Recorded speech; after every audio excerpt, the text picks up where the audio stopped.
अहमद कर रहा हूँ लियाकतपुर से। मेरा सवाल ये है कि जो लोग सिर्फ 2 फर्ज पढ़ते हैं, क्या उनका जुम्मे के 2 फर्ज पढ़ते हैं, क्या उनका जुम्मा हो जाता है? सुनते और नफल नहीं पढ़ते। जज़ाकल्लाह खैर।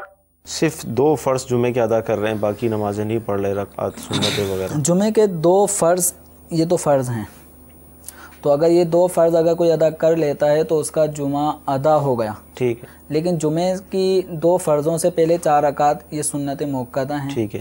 4 रकात बाद में भी सुन्नत मुअक्कदा हैं, फिर उसके बाद 2 रकात सुन्नत, ये भी करीब करीब सुन्नत मुअक्कदा के ही हैं, फिर 2 नफिल, यानी टोटल ये 14 रकातें बनती हैं। तो अब इनमें से 10 रकातें तो बाकायदा यानी 8 रकातें तो बिल-इत्तिफाक सुन्नत मुअक्कदा हैं और 2 का भी हुक्म करीब करीब सुन्नत मुअक्कदा के। तो अब इसमें अगर कोई सिर्फ 2 ही फ़र्ज़ अदा करता है और सुन्नत मुअक्कदा छोड़ने का आदी बन गया, सिर्फ जाता है 2 फ़र्ज़ पढ़ते ही फ़ौरन निकल जाता है, सुन्नतें नहीं पढ़ता, ना मस्जिद में पढ़ता है, ना ही घर में पढ़ता है, ना दुकान पर आकर पढ़ता है, तो फिर ये सुन्नत मुअक्कदा का तारिक है। और जो सुन्नत मुअक्कदा के तर्क की आदत बना ले तो वो गुनाहगार है, मुस्तहिक के अज़ाब नार है। तो ऐसा नहीं करना चाहिए।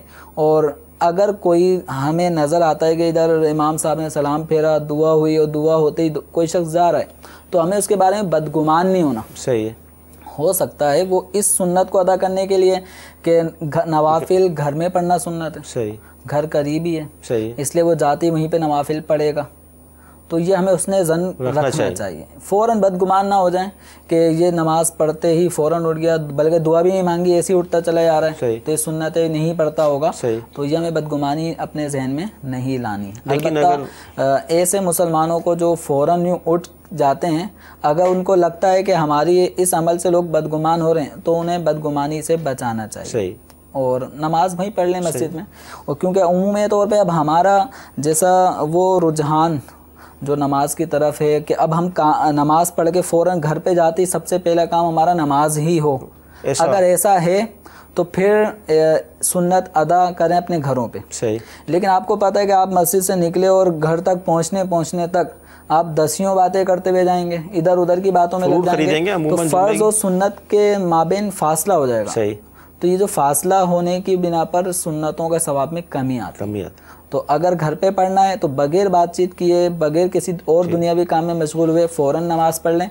अगर आपको लगता है कि फ़ौरन नमाज़ पढ़ना दुश्वार है तो फिर आप अपनी सुन्नतों के सवाब में कमी ना करें, मस्जिद ही में रहकर सुन्नतें अदा करें। ठीक। मुझे अपनी और सारी दुनिया के लोगों की इस्लाह की कोशिश करनी है इंशाअल्लाह अज़्ज़ा वजल।